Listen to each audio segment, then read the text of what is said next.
All right, good morning. We are on another episode of House Wolves podcast, and I am so pleased to have on the show today Greg Gurel, who is a counselor. And good morning, Greg. Good morning, Melissa. I will have you just sort of introduce yourself and your designations and background so people have a little understanding. Okay, obviously my name is Greg. I am a clinical counselor. I have a practice in Vancouver, actually downtown Vancouver. I've been working with people for over 30 years, actually. I'm very young for my age. I've been doing that for a long time. It's my favorite passion. I love doing it. I also teach at a college. I teach counseling psychology and how to counsel, as well as run a lot of personal growth workshops. I'm excited about being here and talking about this and looking at some of the connections, the correlations between, the human process and working with your animals and creatures and stuff. There's a lot of parallels, and I'm jazzed to do that. Yes, I'm very excited. So just to explain to everyone, everyone I think knows that I'm a one-on-one coach for dog training, but the majority of time I am not training the dog. The majority of the time I am coaching the person. And I see people struggle over and over and over again. So this is why I brought Greg on the show, to try and help us with those struggles, with our own personal growth, with our own journey, so that we can be better for our dog. So I think a good place to start is, and what I often see is, people struggle so much with putting boundaries in place for their dog, or giving corrections to their dog. They fear that the dog isn't going to love them anymore, or they're going to break the bond, or they're going to break the connection. So maybe we can delve into a little bit about what that's about, what's going on there with people. Cool, let's do that. Okay. This could obviously take separate episodes, so I'm going to try to keep it succinct. But if you realize as humans, we are relational. We are born inside somebody else. Like, how much more relational can you get than being inside somebody else? Not like a turtle where they lay eggs and away they go. And when we emerge into the world, and when we're birthed, actually, in that sense, that relationship that the newborn has with the caretaker, the parent, is life-giving. It's something. It's not like a nice to have. They have to be there in order to do that.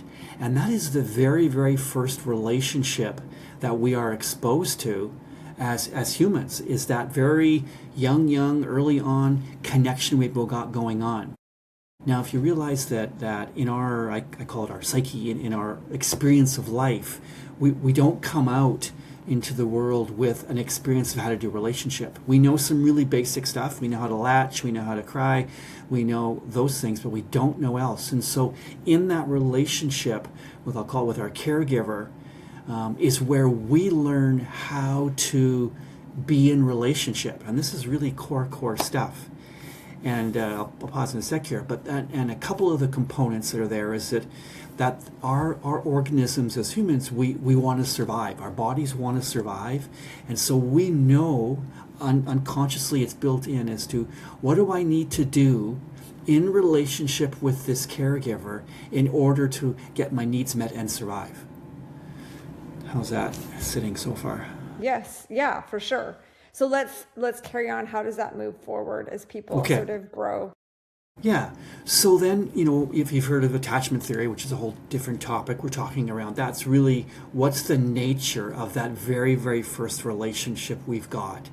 And there's two big components that come out of that. One is fear, when the little one is in fear because they're not being fed, or they need to sleep, or they need to get their diaper changed. And then one is opportunity, in which they're laughing and giggling and growing. So we've got those two emotions that are going on.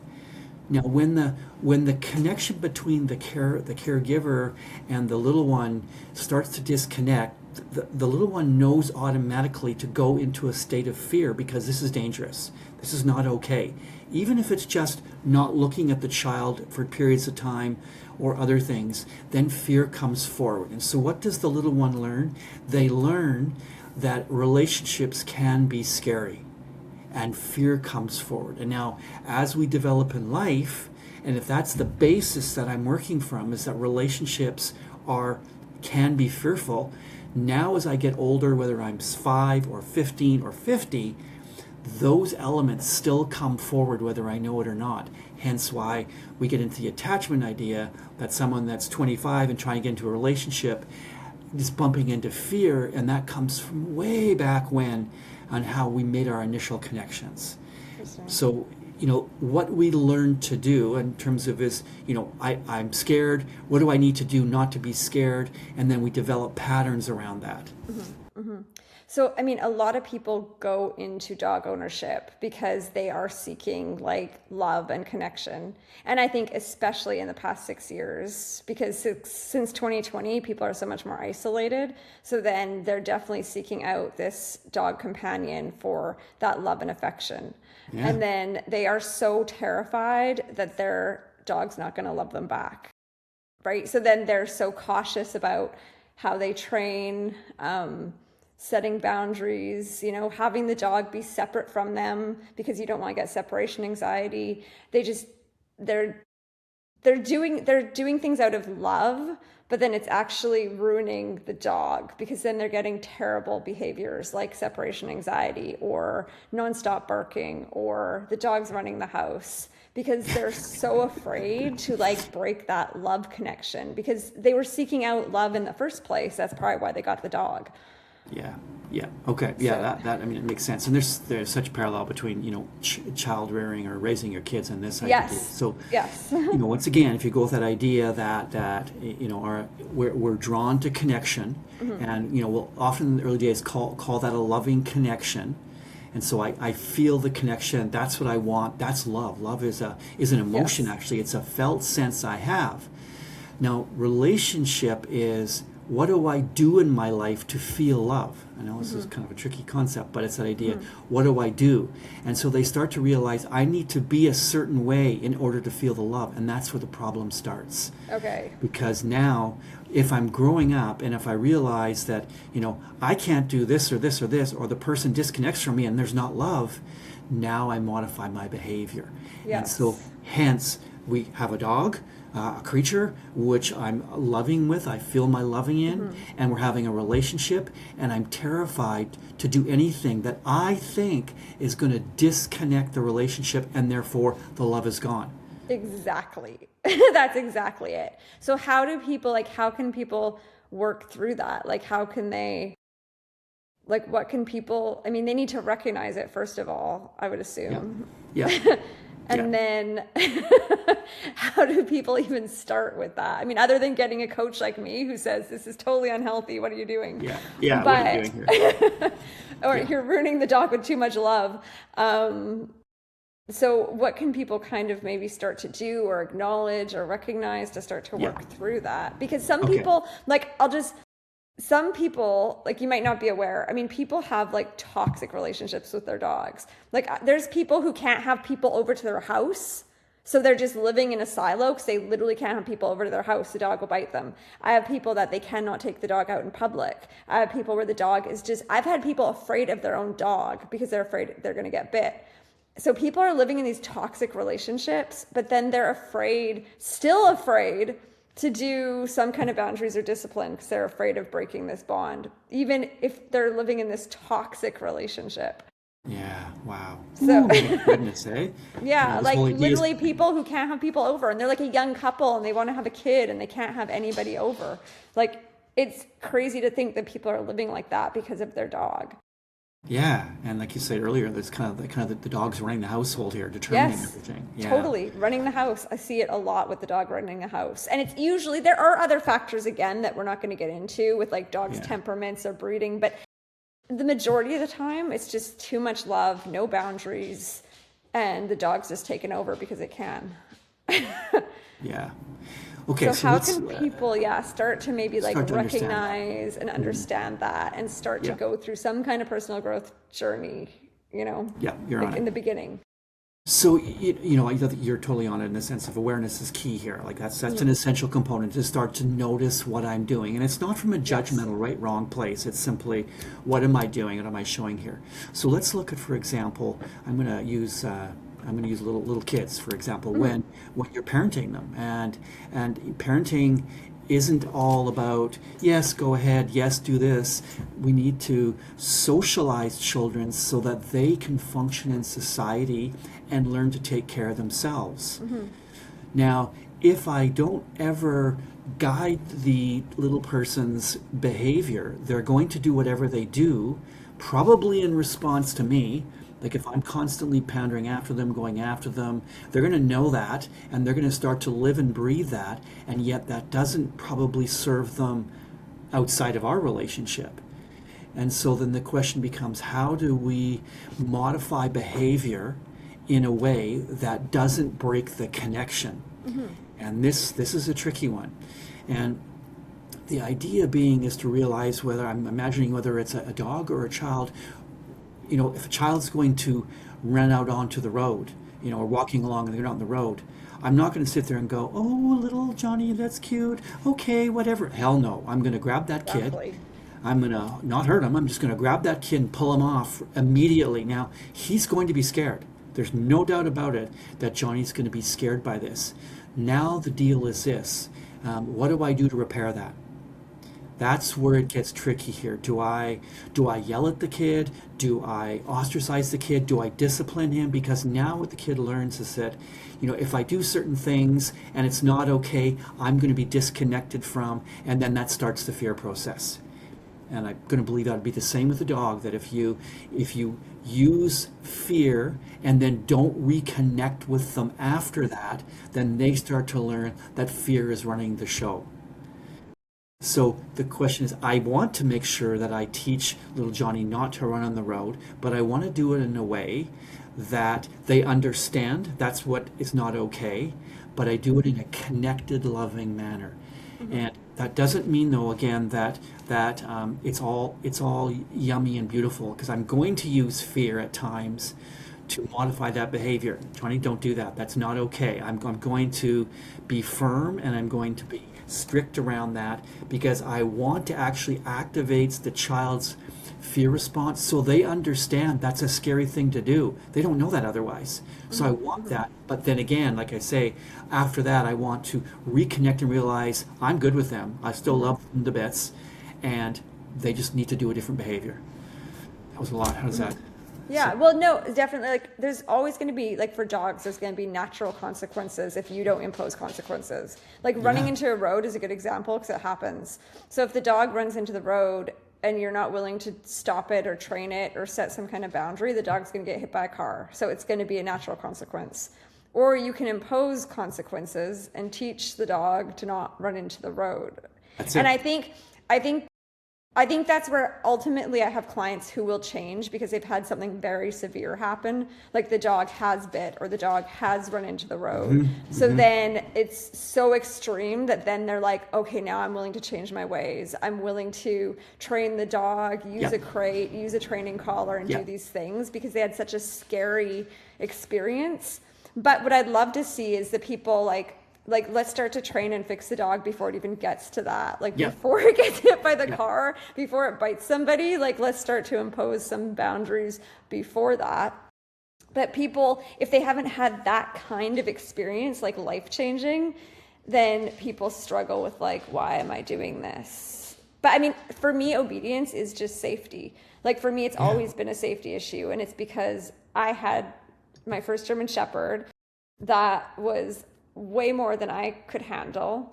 And the severe consequences were he liked to bite people. So I had to learn and I had to change my ways, and I couldn't just do positive only. I had to have boundaries or this dog would bite people. And then at the end of the day, that's going to end very poorly for him because it could have ended in euthanasia. So it took something also very big for me to change because I was also all just lovey, lovey, lovey with my other dog. But how can people, before your dog bites somebody, maybe, how can they see that benefit that if you, put some boundaries in place. Maybe the dog's crated at night at the beginning of its life and not sleeping in the bed with you. Like, how can this benefit you down the road? You know, like teaching a child some boundaries, it's going to benefit you later. Yeah. Right? But how can we help people see that? It's a great question. I'll expand a little more on that. Let's talk a little bit around the idea of boundaries and that kind of thing. So you know, once again, often in growing up, you know, kids weren't allowed to have their opinion. They weren't allowed to speak up. They weren't necessarily recognized to any great degree. And they learned, my term is to be really other focused. So I'm only okay if you're okay. And so out of that comes that conflict is bad. And conflict, especially for lots of folks growing up, is associated to anger. And so at all costs, I learn unconsciously anger and conflict is bad. Don't let that happen. Yeah. So me taking the child or the dog and being clear around this is not okay rubs against that idea, this is conflict, this isn't being okay, this is scary, it's not okay for me. And like you said, if you have a child and they do not learn how to handle themselves in public and they're running through Walmart pulling everything off the shelves, okay, but good luck going ongoing. Exactly. When the child gets older, good luck with that. 100%, you know, in that way. And so that idea that we're setting the guidelines for behavior early on in a loving manner. We may be using fear, maybe we're using positive reward as well. It's probably a combination of both. Yeah. But ultimately, it doesn't mean I'm not connecting with them. That doesn't mean I don't still love my dog. I just need to make sure that I have set them out in a path that's going to benefit them and for the future. So so that's interesting that people kind of see it as like conflict, like they're trying to avoid the conflict basically. I've never thought of it like that, so that's really interesting. That's can help me when I'm teaching people. So they're seeing that as like conflict. I don't want anything to do with it. Like it makes them uncomfortable, basically. Yeah. I mean, in most of my practice now is more relationship stuff. Has been for many years, and that's one of the major topics that comes up is conflict. And whether it's you know, you like pickles and I don't, you know, a minor conflict, or it's, you know, you want this to take this holiday and I don't. Yes. It's that how do we navigate those differences is a key component to the health of our relationship.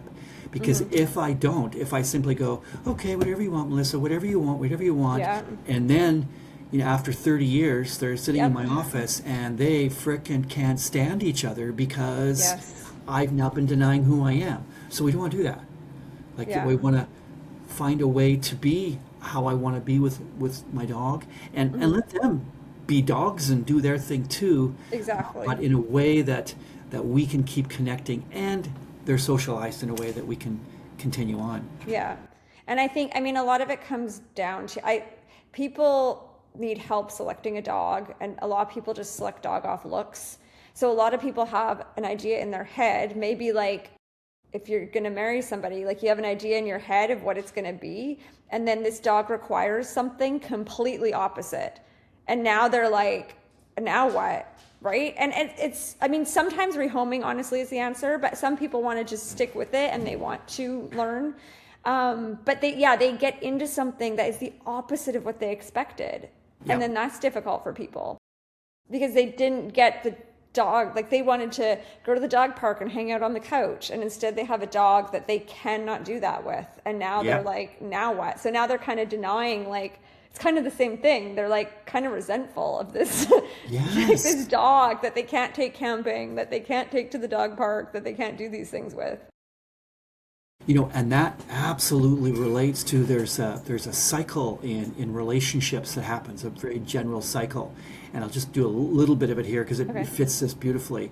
That we all have this picture. We get this imagination. I call it the imagination, or the Disney picture, when we see somebody and based upon their looks and who they are and everything. It's like I get this great picture. Now I actually don't know them, so what I'm doing is I'm filling in all the gaps. Yes. Oh, you have a lovely smile, therefore you must be blah blah blah blah blah. But I don't have the experience, and so I see this dog, or I see this person, they're cute, and I've seen it on YouTube, and it's all great.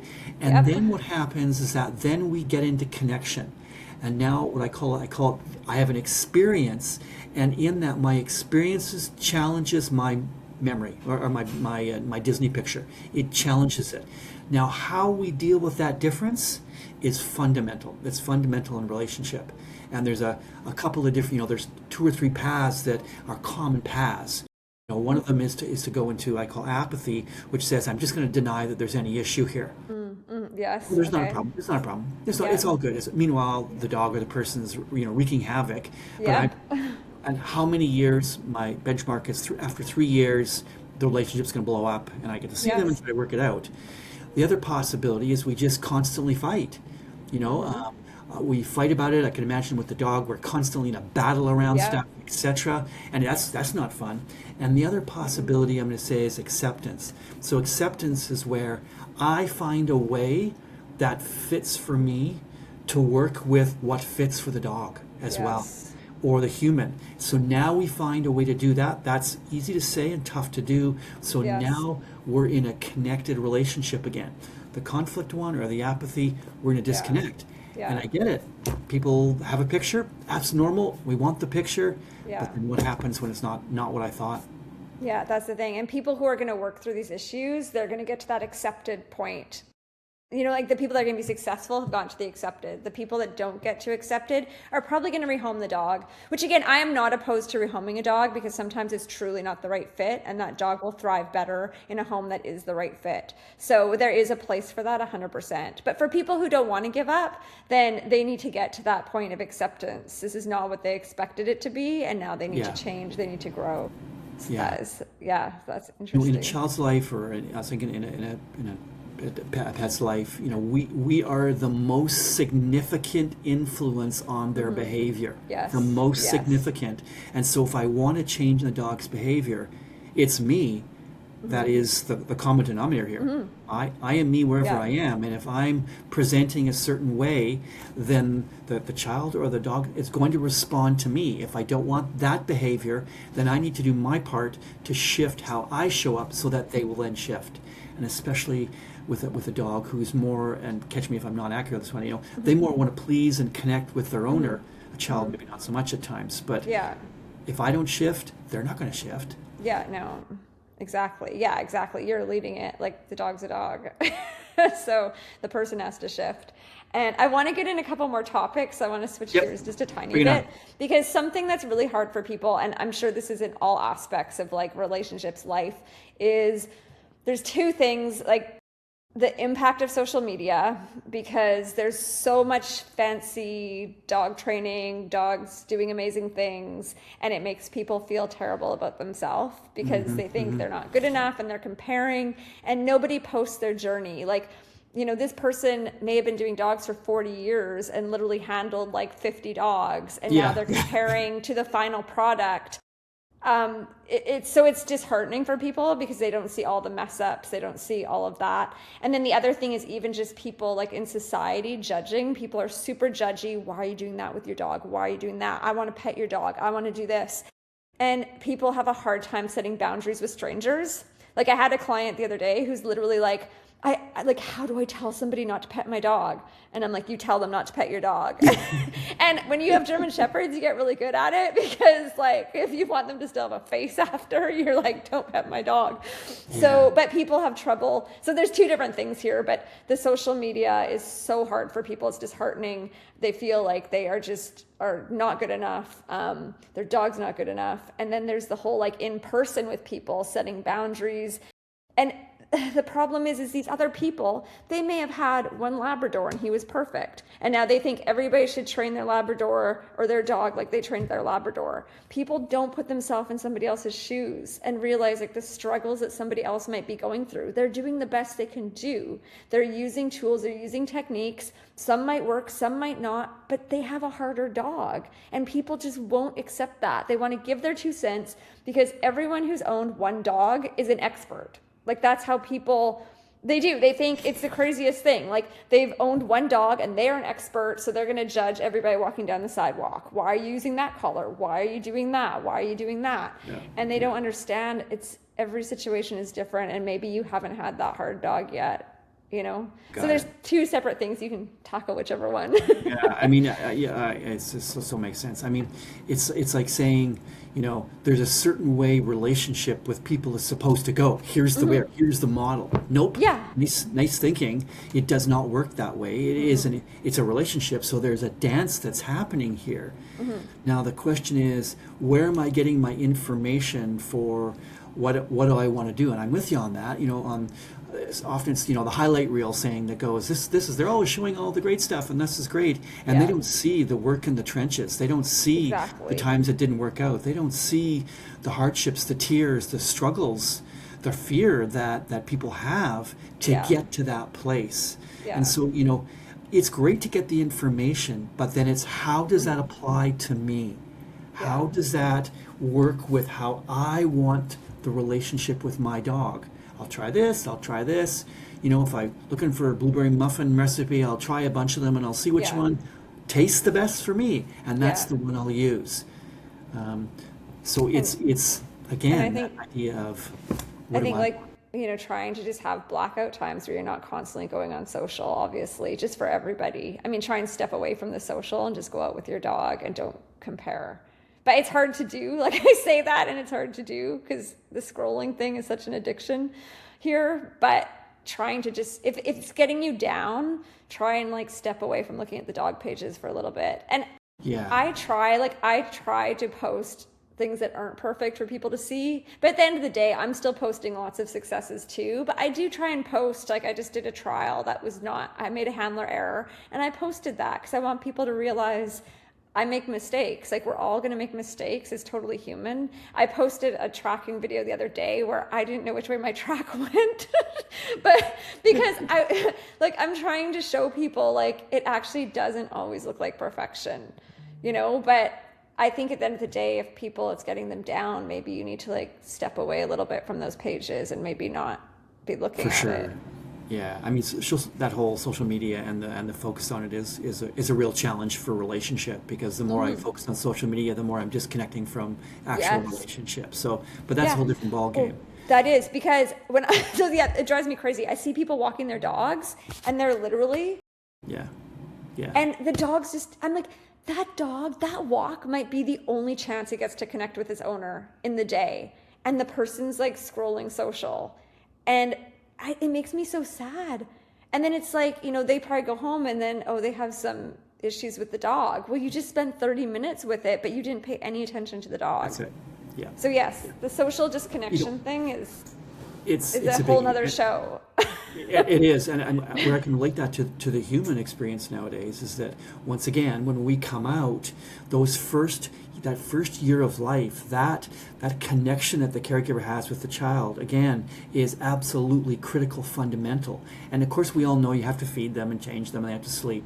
But what about the emotional bond? That emotional bond is pivotal in developing the child's emotions. So what happens is, here's the parent, they have a bottle, the kid's being physically taken care of, and they're on their phone. There is no emotional connection. So that aspect of it is not getting addressed. And then, of course, when they're 3, it's now showing up that the child's ability to emote and their relationship with their emotions is what they were taught, and that is disconnection.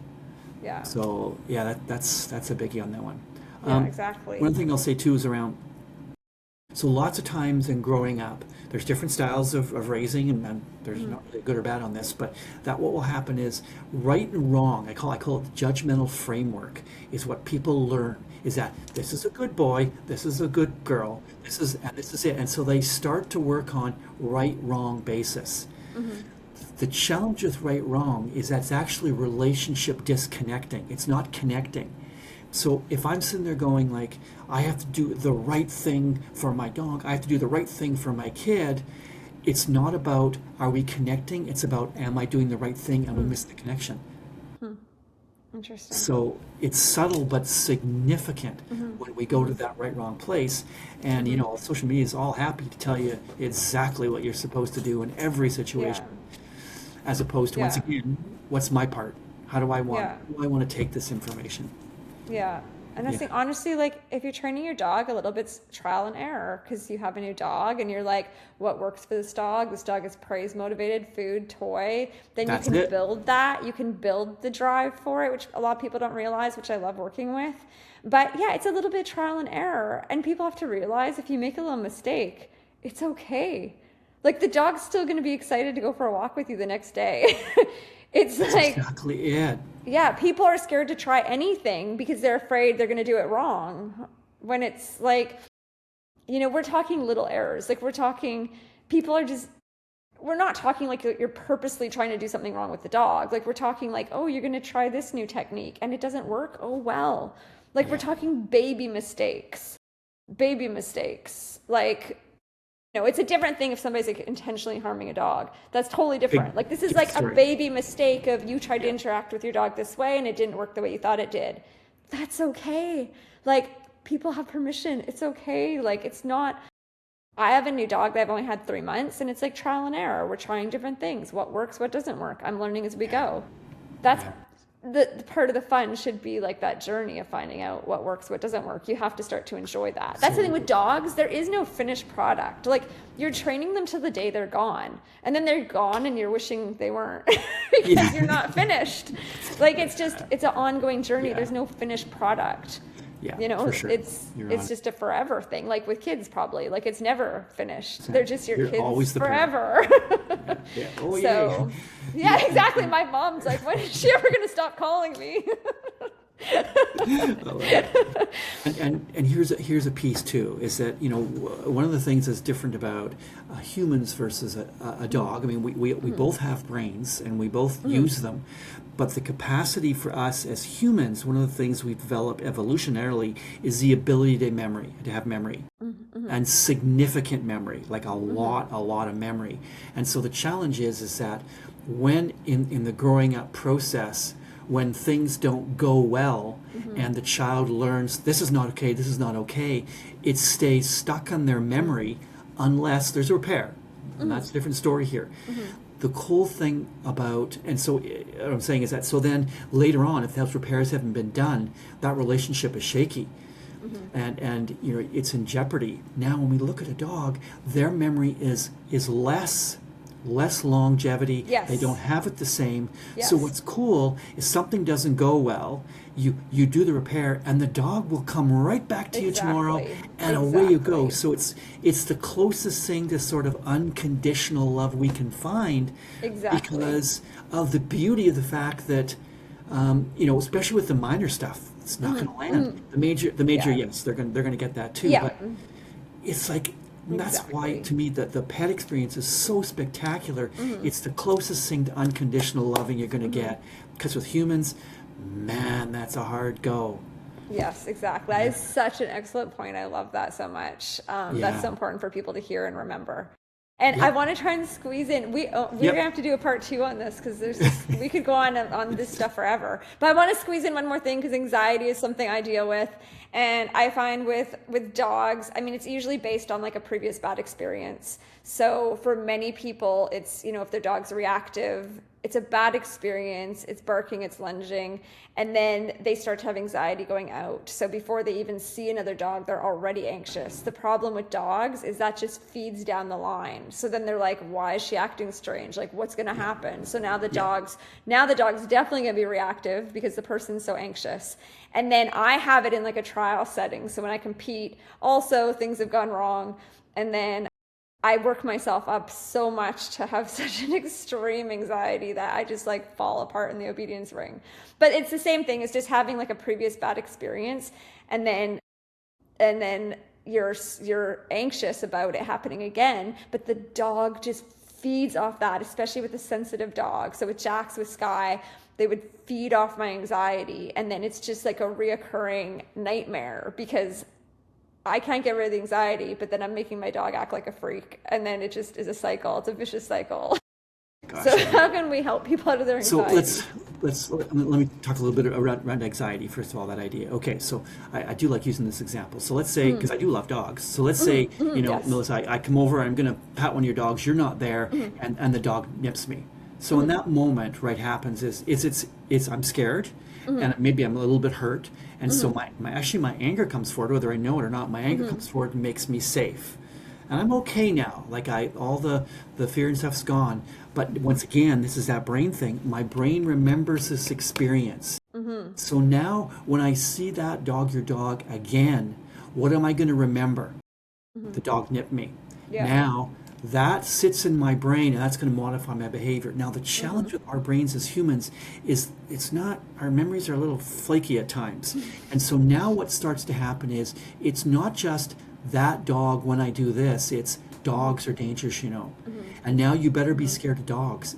And when that fear isn't specific, it now gets generalized. That's anxiety. Anxiety is generalized fear.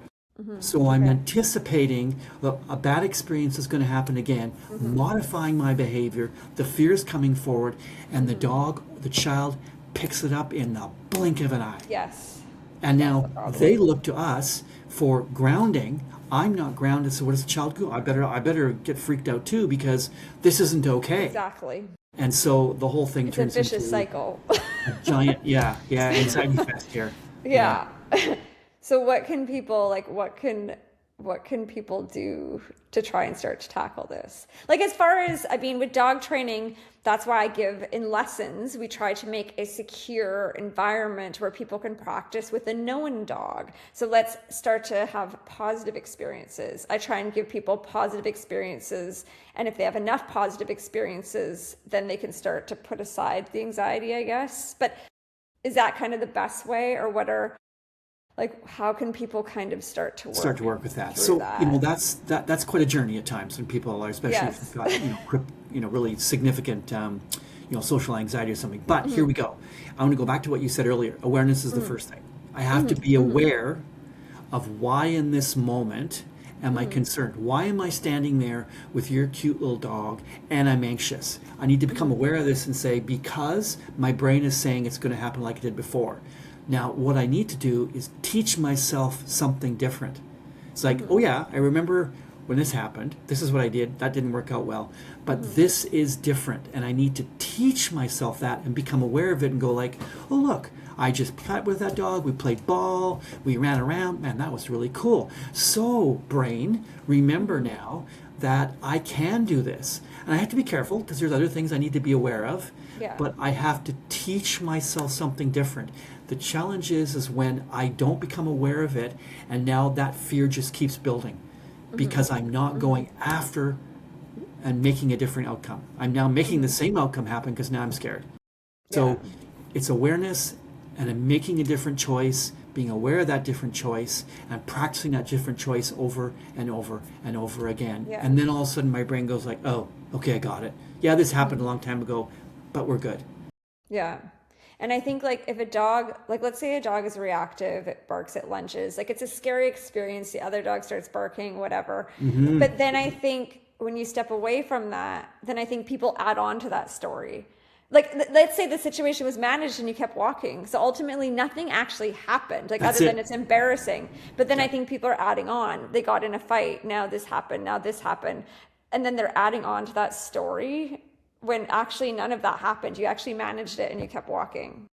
Yeah, sometimes stuff does happen, but I think often the situation is managed, but it festers in your brain because you're thinking this could have happened, this could have happened, this could have happened. And then that's increasing the anxiety for next time. 100%. And then let's add in social media now, because I go out there and I watch 3 dozen videos of what could happen. So now I'm in fear of this is going to happen, and it never did. That's the thing. It never ever did. Yeah. And so it's a discerning process. And to me, it's like I have to come back to this moment and say, what is happening in this moment? Yes. I was just thinking that as you said that, it's that living in the moment thing instead of being worried about what's going to happen, what could happen, which is so hard. I fall in that in that category of this could happen. And I've tried very hard through owning German Shepherds and being an entrepreneur. I've had to do a lot of professional, personal development. And one of those things is living in the moment, because both of those things, owning your own business, it's so uncontrollable. So if you're worried about tomorrow, next week, next month, next year, it's going to overwhelm you. But if I just go, okay, today this is happening, I can do this, I can manage today, let's just enjoy today. And it's kind of like that with the dog. Like, you can't worry about what's going to happen tomorrow on your walk. Just try and enjoy that moment. And hey, I managed this. We got by this dog. Okay, great. Like, maybe, and that's the thing too, people aren't willing to like enjoy the good things that happen. They don't celebrate their successes. That's what I'm trying to say. They don't celebrate their successes. It's like something wonderful happened. Enjoy that. Like, remember that. Like, you had a good walk, you know, something, you walked by a dog and it was great. But people just, oh, whatever. And then they dwell on the bad stuff. Yeah. You know, one thing that's I should have mentioned earlier, but this is pivotal. So as humans and also as creatures in that sense, emotions, whether I know it or not, are running the show. They still are. Even though I'm very cognitive and I can think through things, it is. And the biggest emotion which drives my behavior is fear. That is the biggest driver of emotion in that way. And fear puts me in a protective place. So I'm always looking for the danger. The problem is, then I get stuck.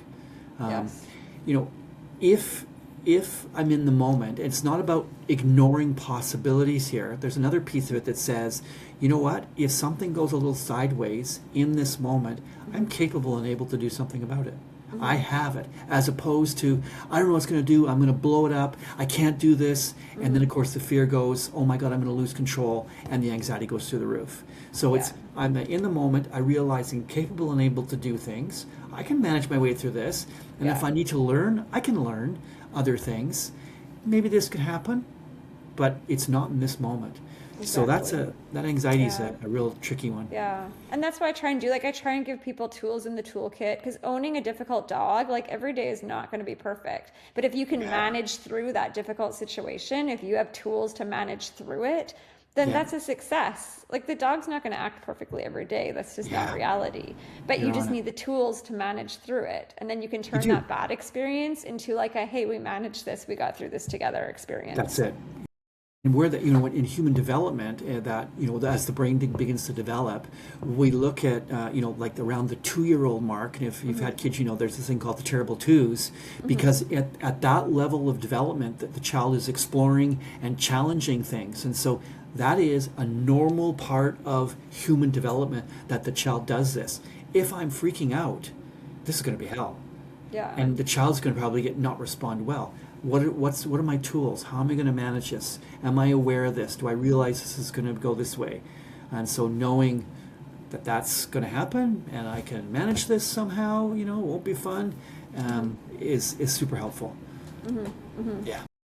Great. Well, I know you're short on time. We're going to have to do this again.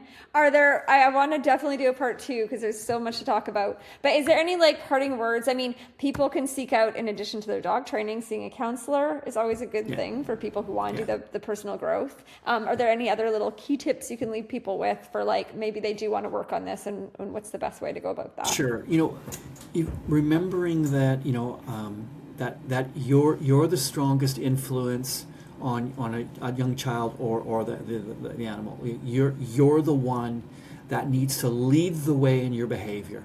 So looking at that and saying, what am I doing that could possibly result in the child or the animal having this behavior, and then do some research around it. But just taking it not from I messed up, whatever it is, more around what are some possibilities here? How can I modify how I'm showing up in a way that the little child or the dog will respond in what I'm hoping for. Great. Yeah. Awesome. Thank you so much for taking the time out. I know you're super busy, and I definitely would love to have you back for more. Yeah. So we got tons more to do. So thank you so much. I appreciate this. We will sign off on this. Okay.